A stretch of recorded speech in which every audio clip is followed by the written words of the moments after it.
brought to you by Nova शुद्ध घी। जब जब खाए दिल खुश हो जाए, सदियों का नोवा शुद्ध देसी घी, सपना स्वस्थ भारत का। I love घी। आपको थोड़ी सी भी अगर कोई लिहाज है किसी बात की तो तुरंत आगे बढ़ना चाहिए इस मामले में। अगर यही बात एक आम साधारण आदमी की होती तो अब तक पूरे परिवार को उठा करके जेल में बंद कर देते हैं। नोट में साफ लिखा हुआ है कि मैं किसकी वजह से सुसाइड कर रहा हूं। मैं अभी उनके वाइफ से भी, बेटियों से भी और उनके इन लॉज से भी, उनकी मदर से भी, उनसे मिल करके आया। बड़ी हैरानी की बात है, एक हफ्ता हो गया और इस एक हफ्ते में सरकार जो है केवल लिपापोती करने में लगी हुई है। अब तक कितनी दफा करके उन्होंने आश्वासन दिया कि हम कार्रवाई करेंगे। मैंने मुख्यमंत्री का बयान पढ़ा था। मुख्यमंत्री कह रहा था कोई कितना भी बड़ा व्यक्ति होगा हम उसके खिलाफ सख्त कार्रवाई करेंगे।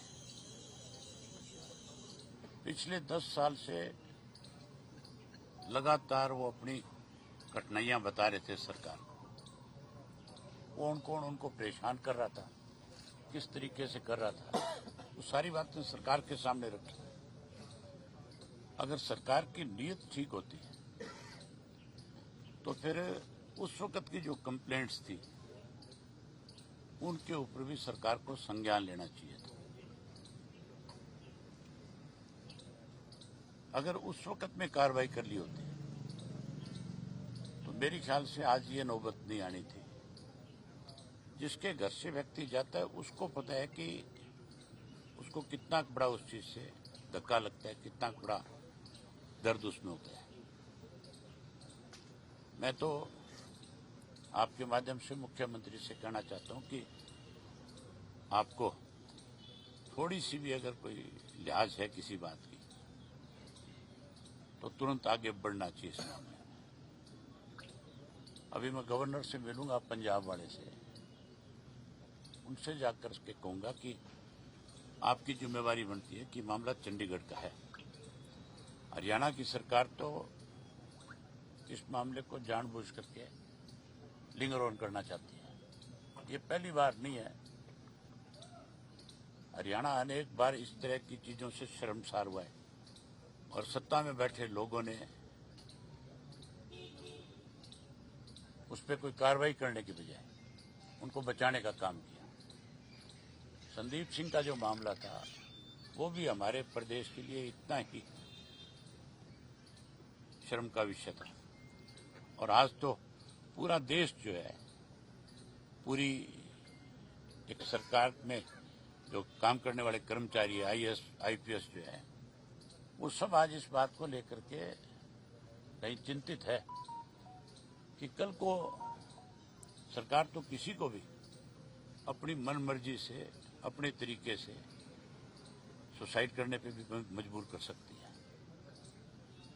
ये बड़ी शर्मनाक बात है हमारे लिए। मैंने तो जिस दिन ये पहले दिन ये वाकया हुआ था उसी दिन इनके जो भाई एमएलए हैं उनसे बात करी थी, क्योंकि वो हमारे नेबर साथ लगती हुई डिस्ट्रिक्ट से एमएलए है, और उनको कहा था भी हम आपके साथ हैं पूर्ण रूप से। आज भी मैं उनको यही बात कह करके आया हूं कि जब तक आपके साथ न्याय नहीं होगा हम आपके साथ खड़े हैं, और हम आपके साथ केवल खड़े नहीं हैं, हम सरकार को इसके लिए मजबूर भी करेंगे। परिवार का ये कहना है कि डीजीपी जो है उनकी गिरफ्तारी हो, एसपी की गिरफ्तारी हो, लेकिन एक पहलू ये आ रहा है कि डीजीपी एक उच्च स्तर पे बैठे हुए व्यक्ति है, तो पहले जांच होगी, उसके बाद जो है पहलुओं तक पहुंचा जाएगा, और उनकी कोई डायरेक्ट इन्वॉल्वमेंट भी नहीं होगी। मामला जो लास्ट में जो मामला है वो रोहतक पुलिस से जुड़ा हुआ है। अगर यही बात एक आम साधारण आदमी की होती तो अब तक पूरे परिवार को उठा करके जेल में बंद कर देते हैं। डीजीपी जो है वो एक संवैधानिक पद पे बैठा हुआ व्यक्ति है, वो भी एक आम आदमी है। अगर उसके खिलाफ FIR लॉन्च होती है तो फिर उसको गिरफ्तार भी किया जा सकता है। सुसाइड नोट में साफ लिखा हुआ है कि मैं किसकी वजह से सुसाइड कर रहा हूँ।